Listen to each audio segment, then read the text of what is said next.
이야기는 시카고를 향해 달리는 한 기차 안에서 시작됩니다. 육군 헬기 조종사인 콜터 스티븐스 대위가 갑자기 정신을 차리지만 문제는 그가 왜 자신이 그곳에 있는지 전혀 이해하지 못한다는 점이었습니다. 그의 맞은편에 앉은 크리스티나라는 여성은 그를 너무나 자연스럽게 대하며 션이라는 이름으로 부릅니다. 콜터는 기차 안의 모든 미세한 움직임에 극도로 신경이 곤두섭니다. 승무원이 다가와 티켓을 요구하지만 그의 정신은 온통 다른 곳에 쏠려 있습니다. 크리스티나가 그를 도우려 하지만 콜터는 모든 상황에 이상할 정도로 예민하게 반응합니다. 크리스티나가 왜 그렇게 이상하게 행동하냐고 묻자 콜터는 직설적으로 자신은 그녀를 전혀 모른다고 말해버립니다. 결국 콜터는 자신이 대체 어디에 있는 것인지 상황을 파악하기 위해 자리에서 일어나 객실 밖으로 나갑니다. 하지만 여전히 답을 찾을 수 없었습니다. 잠시 후 자리로 돌아오던 중 기차 창문에 비친 자신의 얼굴을 보게 되는데 그것은 콜터 본인의 얼굴이 아니었습니다. 그는 엄청난 충격을 받고 곧장 화장실로 달려가 거울을 확인합니다. 거울 속에는 완전히 낯선 남자가 서 있었습니다. 콜터가 주머니에 있던 지갑을 열어 신분증을 확인해 보니 그곳에도 거울 속 남자의 사진이 있었습니다. 화장실 밖에서는 크리스티나가 걱정스러운 마음으로 그를 기다리고 있었습니다. 극도로 당황한 콜터는 그녀에게 자신은 션도 아니고 당신이 누구인지도 모른다고 소리칩니다. 하지만 크리스티나가 상황을 파악하기도 전에 갑자기 기차 전체가 거대한 폭발과 함께 공중분해됩니다. 기후 콜터가 다시 눈을 떴을 때 그는 정체불명의 어둡고 밀폐된 캡슐 공간에 홀로 격리되어 있었습니다. 이때 낯선 여성의 목소리가 스피커를 통해 들려오며 기차에서 무슨 일이 있었는지 폭발은 어디서 시작되었는지 캐묻기 시작합니다. 콜터가 당신은 누구냐고 되묻자 모니터가 켜지며 구신 공군 하사가 나타납니다. 그녀의 말에 따르면 현재 콜터의 기억 패턴을 정상화해야 한다며 기이한 절차를 시작합니다. 모니터의 무작위의 이미지들이 빠르게 지나가고 구신은 특정 문장들을 반복하는데 이는 마치 콜터의 뇌를 재프로그래밍하려는 것처럼 보였습니다. 하지만 콜터의 목적은 오직 하나, 이 답답한 캡슐에서 탈출하는 것뿐이었습니다. 그러나 시간이 지나면서 그의 뇌 속에서 과거의 기억들이 조금씩 되살아나기 시작했고 구신이 말하던 문장들을 똑같이 따라하기 시작합니다. 콜터가 그녀의 이름을 기억해내자 모니터에 닥터 러틀리지가 나타나 어떤 실험을 면밀히 모니터링하는 모습이 보입니다. 하지만 콜터에게는 폭탄 테러범에 대한 정보가 없었습니다. 이에 구신은 그에게 다시 8분간 과거로 돌아가야 한다고 명령합니다. 콜터는 이 모든 상황이 군사 시뮬레이션 훈련일 뿐이라고 굳게 믿고 있었지만 구신은 그에게 잔인한 현실에 대해 아무것도 말해주지 않은 채 오직 한 가지만 반복합니다. 폭탄을 찾으면 테러범을 잡을 수 있다어 다음 순간 콜터는 다시 그 기차 안으로 던져집니다. 크리스티나는 조금 전과 똑같이 자신이 직장을 그만두었다는 이야기를 하고 있습니다. 그때 탄산음료 캔이 따지는 소리가 들리고 한 여성이 지나가다 그의 구두에 커피를 쏟습니다. 콜터는 모든 상황이 이전 회차와 정확히 똑같이 흘러가면서도 아주 미세하게 공기가 달라진 것을 느낍니다. 콜터는 자신의 시계로 8분의 타이머를 시작합니다. 그는 여전히 이것이 시뮬레이션이라 믿으며 기차 안의 모든 승객을 매서운 눈초리로 관찰하기 시작합니다. 수상한 흔적을 찾던 중 한 대학생이 누군가의 지갑을 주워 돌려주는 모습을 보게 됩니다. 그러다 문득 지난 폭발이 자신의 등 뒤쪽에서 시작되었다는 사실을 기억해냅니다. 그는 곧장 화장실로 달려가 내부를 샅샅이 수색합니다. 그리고 천장의 환풍구를 열었을 때 마침내 그 안에서 정교하게 설치된 폭탄을 발견합니다. 콜터는 기지의 구신이 자신의 목소리를 들을 수 있을 거라 믿고 폭탄을 해체하는 방법을 알려달라고 소리치지만 아무런 응답도 돌아오지 않습니다. 결국 그는 새로운 아이디어를 냅니다. 폭탄을 그대로 두고 객실로 돌아와 승객들에게 자신이 대중교통 보안요원이라고 거짓말을 하며 기차의 비상사태가 발생했으니 당장 모든 전자기기를 끄라고 외칩니다. 하지만 승객들은 그를 미친 사람 취급하며 무시합니다. 그때 한 남자가 노트북을 격렬하게 사용하고 있는 모습을 본 콜터는 분노에 노트북을 강제로 닫아버리고 그의 얼굴에 주먹을 날립니다. 크리스티나가 급히 남자를 도우러 가자 콜터는 이성을 잃고 당신들 중 누구도 진짜가 아니야. 이건 다 시뮬레이션일 뿐이라고 라고 외칩니다. 그리고 그 순간 기차는 다시 한번 화염에 휩싸이며 폭발합니다. 다시 캡슐 안에서 정신을 차린 콜터에게 구신은 맥박을 진정시키고 차분해지라고 유도합니다. 이어 폭탄을 찾았느냐고 묻자 콜터는 그렇다고 답한 뒤 이제 구신의 상관인 닥터 러틀리지와 직접 대화하겠다고 요구합니다. 콜터는 자신이 불과 이틀 전까지만 해도 아프가니스탄 전장에 있었다고 생각했지만 구신은 청천벽력 같은 소리를 전합니다. 이틀이 아니라 이미 2달이라는 시간이 흘렀다는 것이었습니다. 콜터는 극심한 혼란에 빠졌지만 기차와 폭탄에 대한 질문에는 성실히 답합니다. 그제야 구신은 그가 시뮬레이션 안에 있는 것이 아니며 실제로 수많은 사람들의 목숨이 걸린 실제 상황임을 밝힙니다. 콜터가 더 이상 임무를 수행하지 않고 진실을 요구하자 구신은 러틀리지 박사의 허락을 받아 충격적인 전말을 공개합니다. 콜터가 들어갔던 그 기차는 사실 오늘 아침 이미 폭발하여 전원 사망했으며 범인은 시카고 도심에 더 거대한 2차 테러를 계획하고 있다는 것이었습니다. 션 펜트레스는 그 기차의 실제 탑승객이었고 현재 콜터의 의식은 그의 뇌에 동기화되어 몸을 빌려 쓰고 있는 상태였습니다. 콜터는 여전히 믿기 힘들었지만 고쉬는 정보를 계속 요구했고 콜터는 폭탄의 위치와 기폭장치의 종류를 공유합니다. 고쉬는 범인이 옆 레일로 지나가는 또 다른 기차를 동시에 타격하기 위해 폭발 타이밍을 정밀하게 맞춘 것이라고 설명하며 범인은 반드시 폭발을 육안으로 확인하기 위해 아주 가까운 곳에 있었을 것이라고 분석합니다. 그녀는 이제 다른 생각은 버리고 오직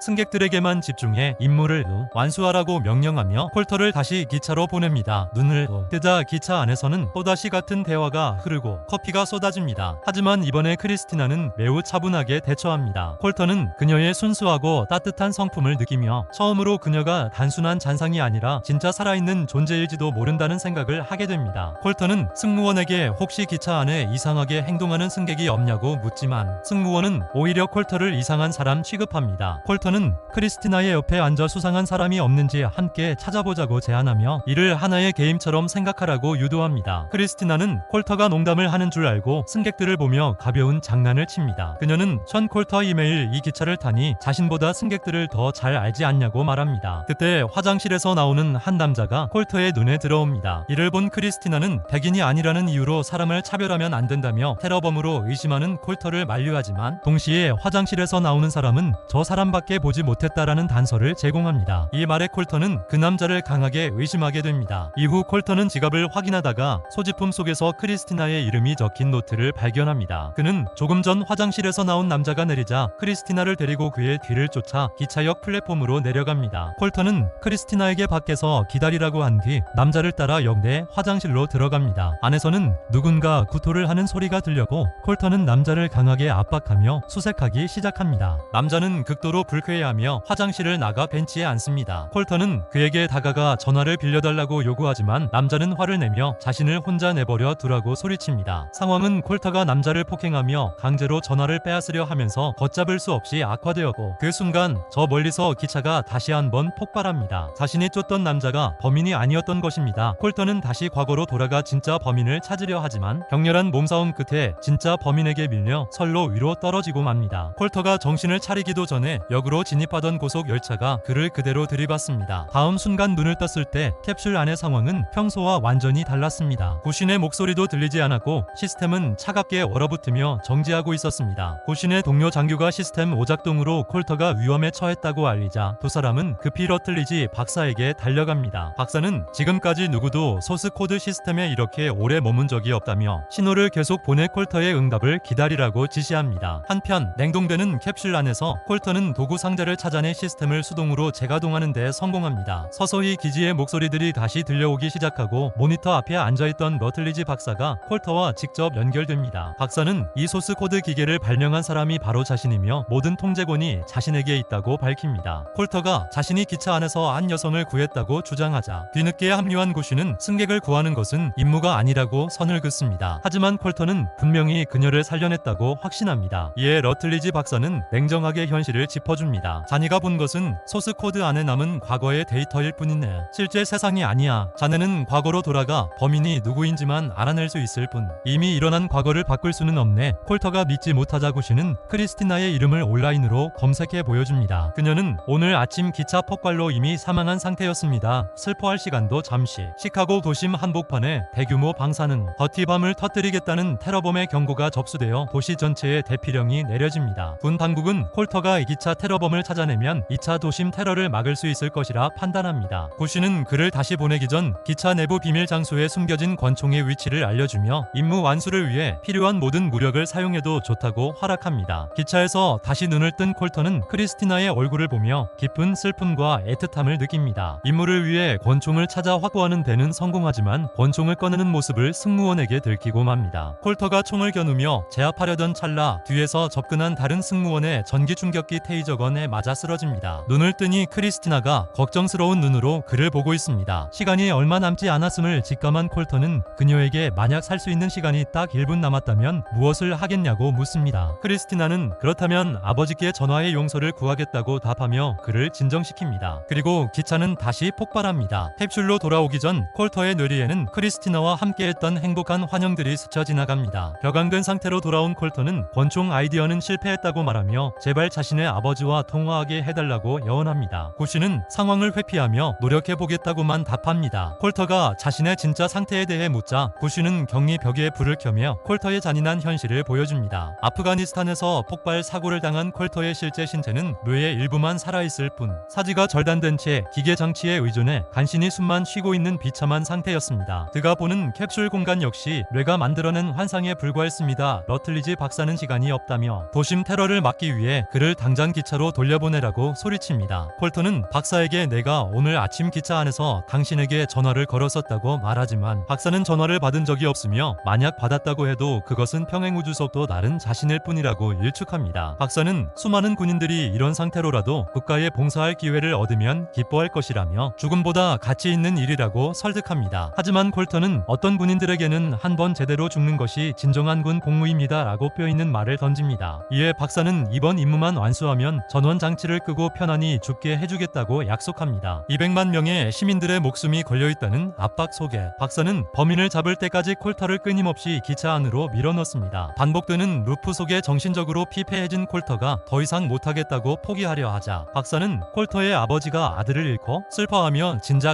아들에게 사랑한다고 말하지 못해 후회한다고 고백하는 인터뷰 음성을 들려줍니다. 아버지의 진심을 들은 콜터는 눈물을 흘리며 나를 마지막으로 한 번만 더 보내달라고 요청합니다. 기차로 돌아온 콜터는 곧바로 권총을 확보한 뒤 폭탄으로 향합니다. 폭탄에 연결된 기폭용 휴대전화를 발견한 그는 발신 번호로 전화를 겁니다. 그리고 전화를 귀에 댄 채 객실을 걸어가며 당장 뒤돌아봐라고 마지막이 말합니다. 이때 한 남자가 전화를 받으며 뒤를 돌아봅니다. 콜터는 총을 겨누며 그를 제압하지만 남자는 그저 아내와 통화 중이었습니다. 콜터가 다시 그 번호로 전화를 걸자 기차문 근처에 서 있던 진짜 테러범의 주머니에서 벨소리가 울립니다. 콜터는 오해한 남자에게 사과한 뒤 진짜 범인의 뒤를 쫓습니다. 범인은 교묘하게 자신의 지갑을 기차 안에 떨어뜨려 자신도 폭사한 것처럼 위장하려 하고 있었습니다. 콜터는 지갑을 통해 그의 본명이 피터 프로스트라는 사실을 알아냅니다. 기차 문이 닫히려 하자 콜터는 귀상 레버를 당겨 문을 열고 달리는 기차에서 뛰어내려 피터의 뒤를 쫓습니다. 잠시 후 역 주차장에서 피터가 흰색 승합차에 타는 것을 목격한 콜터는 그를 덮쳐 기폭 장치 스마트폰을 빼앗습니다. 피터는 모르는 일이라며 발럼납을 피우지만 차량 뒷좌석에는 거대한 방사능 더티밤이 실려 있었습니다. 콜터가 2차 타격 지점이 어디냐고 추궁하는 순간 역사 내에서 기다리라던 크리스티나가 그를 찾아 주차장으로 들어옵니다. 콜터의 시선이 분산된 틈을 타 피터가 총을 꺼내 두 사람을 향해 발사합니다. 치명상을 입은 콜터에게 피터는 인류의 전멸과 재건이라는 자신의 광기 어린 범행 동기를 늘어놓은 뒷차를 타고 유유히 사라집니다. 그리고 얼마 후 기차는 다시 폭발합니다. 다시 캡슐로 돌아온 콜터의 머릿속에는 이전보다 훨씬 선명하고 아름다운 환영들이 펼쳐집니다. 정신을 차린 콜터는 곧장 구신과 박사에게 테러범 피터 프로스트의 이름과 차량 번호 그리고 2차 폭탄이 방사능 핵폭탄이라는 사실을 제보합니다. 군 당국은 즉시 출동하여 도심에서 폭탄을 터뜨리려던 피터를 현장에서 체포하는 데 성공합니다. 시카고 시내는 평화를 되찾았고 기지는 축제 분위기가 됩니다. 러틀리지 박사는 엄청난 공을 세운 소스 코드 프로젝트를 상부에 보고하며 환호합니다. 임무가 끝나고 구신이 콜터에게 찾아오자 콜터는 평행우주에 대해 이야기합니다. 소스 코드 안의 세상이 단순한 잔상이 아니라 진짜 살아있는 또 다른 현실일지도 모른다고 말합니다. 하지만 구신은 이미 죽은 자들의 기억 파편일 뿐이라며 과거는 바꿀 수 없다고 단언합니다. 그러나 콜터는 포기하지 않고 구신에게 마지막 간청을 합니다. 나를 마지막으로 딱 한 번만 더 소스 코드 속 기차로 보내주십시오. 테러를 막고 사람들을 구한 뒤 8분이 끝나는 순간 현실의 내 라이프 서포트 생명 유지 장치를 꺼 가슴 아픈 이 삶을 끝내주십시오. 구신은 군법 위반과 도덕적 죄책감 사이에서 갈등하지만 국가를 위해 희생한 영웅의 마지막 소원을 들어주기로 결심합니다. 그녀는 소스 코드 링크가 끝나는 정확히 8분 뒤에 그의 산소호흡기를 끄겠다고 약속합니다. 콜터는 미소를 지으며 내가 크리스티나를 구해내겠다고 말합니다. 눈물을 흘리는 구신은 그에게 경의를 표하며 마지막 행운을 빌어주고 그를 기차로 보냅니다. 마지막으로 기차에 돌아온 콜터는 이번에는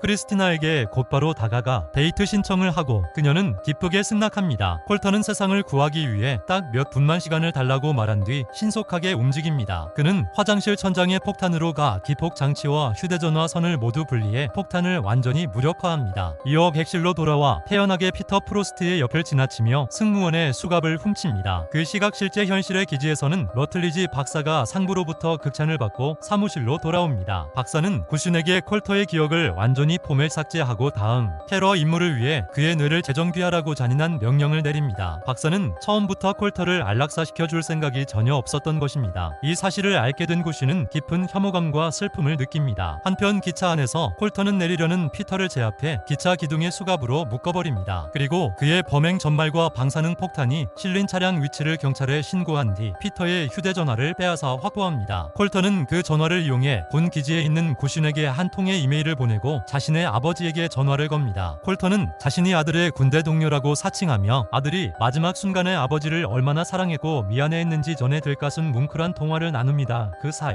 현실의 기지에서 구신은 경비병들의 눈을 피해 콜터의 실제 신체가 보관된 통제실로 잠입합니다. 그녀는 캡슐 해치를 열고 온갖 기계에 둘러싸여 고통받고 있는 콜터의 처참한 진짜 모습을 마주합니다. 기차 안에서 아버지는 울먹이며 아들에게 사랑한다는 말을 못해 한이 되었다고 말하고 콜터는 눈물을 참으며 아들도 알고 있었을 것이라며 아버지를 위로한 뒤 통화를 마칩니다. 그는 다시 크리스티나에게 돌아가 그녀를 따뜻하게 바라봅니다. 그 순간 기지에는 구신이 통제실에 무단 침입했다는 경보가 울리고 러틀리지 박사가 보안 요원들을 이끌고 문을 부수기 위해 달려옵니다. 구신은 차분하게 차단벽을 내리고 컴퓨터 앞에 앉아 약속된 8분의 시간이 흐르기를 기다립니다. 기차 안에서 콜터는 크리스티나에게 살 수 있는 시간이 1분 미만으로 남았다면 무얼 하겠냐고 묻고 크리스티나는 미소를 지으며 그에게 입을 맞춥니다. 두 사람이 입을 맞추는 가장 행복한 순간 시계 바늘이 정확히 8분을 가리킵니다. 그 순간 기지에서 구신은 과감히 전원 스위치를 내려 콜터의 생명 유지 장치를 정지시킵니다. 보안 요원들이 문을 부수고 들어왔을 때 콜터 스티븐스 대위의 실제 육체는 마침내 영원한 안식을 찾은 후 되었습니다. 박사의 이론대로라면 소스 코드가 정지하면서 기차 안의 모든 세상도 그 자리에서 멈추거나 사라졌어야 했습니다. 하지만 영화는 엄청난 반전을 보여줍니다. 시간이 멈춘 듯했던 기차 안의 시계가 다시 움직이기 시작하고 사람들의 웃음소리가 들려옵니다. 기차는 폭발하지 않았고 콜터의 의식은 과거의 데이터 조각이 아니라 션 펜트레스가 살아